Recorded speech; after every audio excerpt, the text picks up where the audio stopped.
Good morning, folks. It's Erica in the live trade room, and it is roughly just about 1 hour before market open. It's 3 a.m. Eastern Standard Time, and the London European market opens with the time change here in the States at 4 a.m. We went ahead and called a short trade on the Euro Yen on a resistance, so we're going to go ahead and take a look at that trade. For those of you who were trading yesterday, if you take a look over here, folks, we fell, okay, 100 pips, and then we turned around and we rallied to the upside just as quick. And this is has to do with all the crisis in the Ukraine, etc. So we were able to enter short, and then we got out at break even. So if you didn't get the tweet, you probably were stopped out, and you can see the sharp reversal here, and it just about rallied as much as it had fallen, and that was certainly news related. For those of you wondering why we trade the euro yen a lot, because the pair moves, it has volatility. Okay, meaning today's range has been 41 pips. Okay, these are the pivot points that we use. If we were to take a look at the Aussie dollar, we've only moved 15 pips.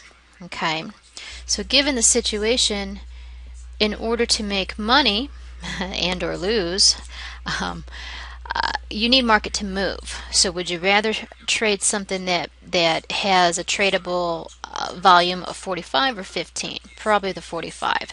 So I get a lot of tweets and questions in the live room why we trade this particular pair, and the answer is because it has volatility and it moves.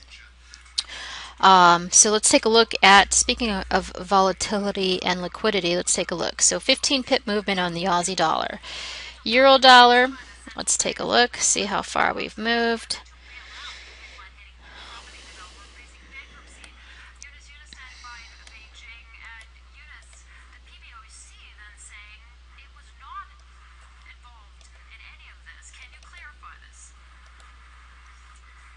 $16 pips for the euro dollar here, folks.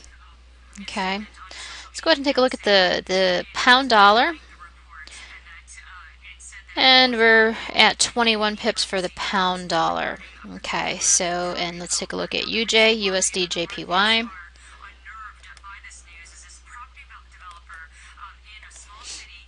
And 25 pips for the, or excuse me, 32 pips for the USD, JPY. Okay, so given those circumstances and situations, you can outweigh on what is moving and what is not moving. So having said that, we're going to go ahead back to our euro yen chart with 41 pips of volatility so far. Okay, that's with this high up here. Okay, so the range has only been 41 pips, but as you can see, as I just showed you, it's been higher than the other pairs. Okay, so just about right here's our trade range, 141.05 to this 141.47 area or so. All right, if we take a look at this chart, this is a 15-minute chart. We are sideways. Okay, sideways is very hard to trade lately due to spikes. Okay, what I mean by spikes is this, or over spillage. Sometimes you'll have your stop, it will spike out, stop you out, and then continue to do what it does. And this is part of the range-bound trading. Sooner or later, we're certainly due for a breakout, and it's just a matter of time here. I think with all of the crisis happening in the Ukraine, tomorrow we have FOMC rate statement, so I think market is probably at a standstill due to that as well. But sooner or later, we are certainly due for a breakout, either to the upside or to the downside. I am probably going to be biased and say to the upside, and the reason being is because of the easing that the Bank of Japan has been doing. Ultimately, they want to see 2% inflation on the USD JPY, and that currently USD JPY is at 101.52. Okay. The ultimate high this has ever gotten is 105. Okay, they want to see this at 110, 111, and what they will do is they'll go in and manipulate the market. So with this being said, this is probably why overall I'm going to be a bullish. Okay, because the USD, JPY, and the Euro Yen run in tandem.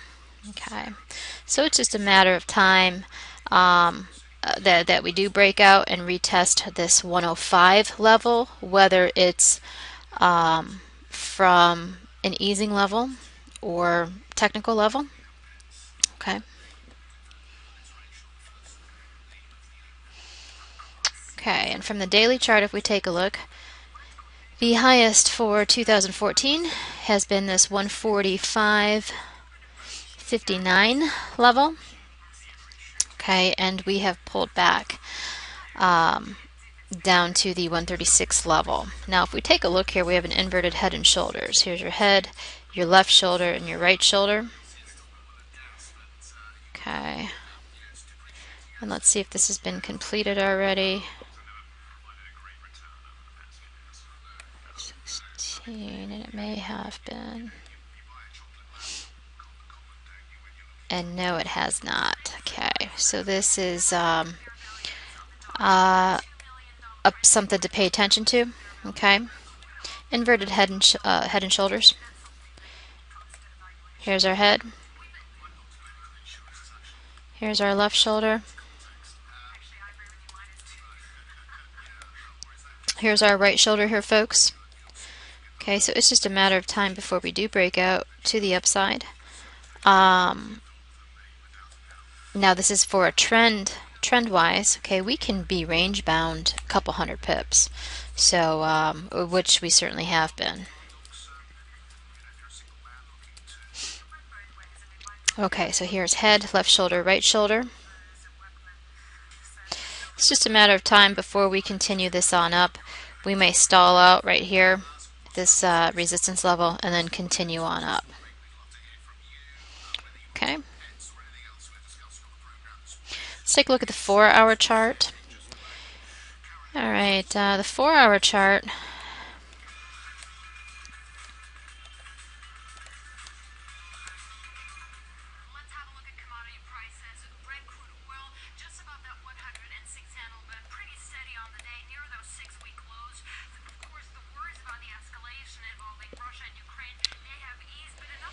Okay, the 4-hour chart actually shows a continuation pattern here, folks. Okay, leg 1, price equilibrium consolidation. Leg 2, okay.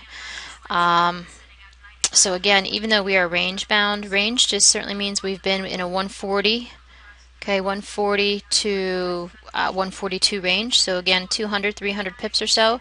Not a true breakout. A breakout is when you don't see that range for a while. Okay, I mean months at a time. Past 2 months we've been in the 140, actually probably 139, 143 range. Okay, so from a 4-hour perspective, if we look at MACD, MACD is bearish. We are just neutralizing. Up here we could see another fall back down in price. The 1-hour chart, let's take a look. Okay, besides being flatlined here, and this is also very hard to trade here as well, folks. We were doing a little bit of scalping in here, just grabbing 10 to 15 pips at a time on a high leverage, and then by the time you take in and factor in your spread, the spread on this particular broker, 38, 41, so we fluctuate between 2 to 3, depends on volatility, which lately we have done. So if we look at this, this is again a range. We could see leg 1, price equilibrium consolidation, another breakout to the 140.11 level. Okay, again, and that takes us down here to S2. Same situation though, 140, 143 level that we've been in. From a 30-minute perspective, okay, 30-minute, we have the upper trend line. This is the lime upper trend line. The red is our lower trend line. Our central pivot point. Yesterday I had said we were trading using pivots, and We are on an M1, M3 day today.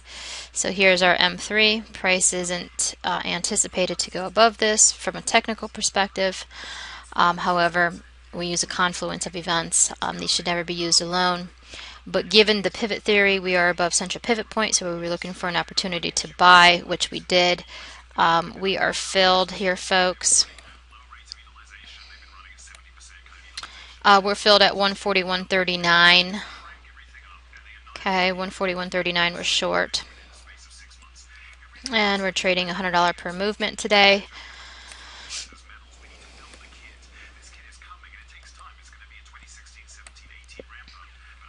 Whoops, and that is not the chart I'm looking for. There we go. All right, so 30-minute chart looks a little promising. However, we're probably going to stall around here unless we get momentum coming into London European session. As you can see, range bound can be tough. A lot of traders sit aside and wait for an actual breakout. Now, when I called the 141.39, okay, this was our trade.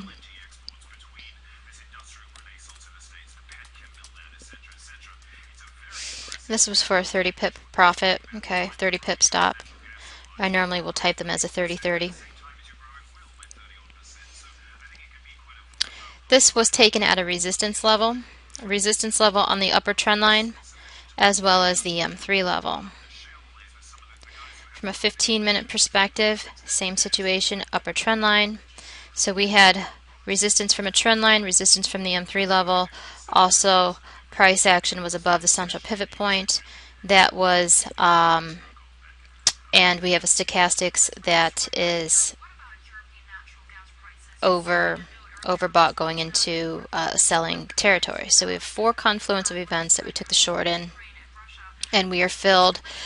And we're trading. I'm trading a high leverage today, just to got stopped out a couple times yesterday, just to kind of catch up, and because there's no news scheduled, nor do we anticipate any breaking news with that all getting out of the way with Russia. So with that being said, we are short 141.39.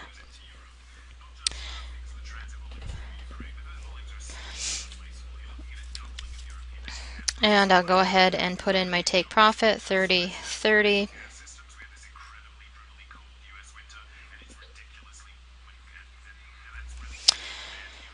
Okay, so far we're just about four or five pips in profit. One beauty of trading on a high leverage, as you can see, 4 pips is $400 or so. The downfall, it's a two-way sword. If it goes against you, you go in the negative very quickly. Okay, so I do this every once in a while to catch up on our accounts when market is at a slower pace and we're not expecting any type of scheduled news and or breaking news. So with that said, folks, here is just a short trade using pivot points on a resistance level using confluence of events of stochastics, M3 pivot, and upper resistance.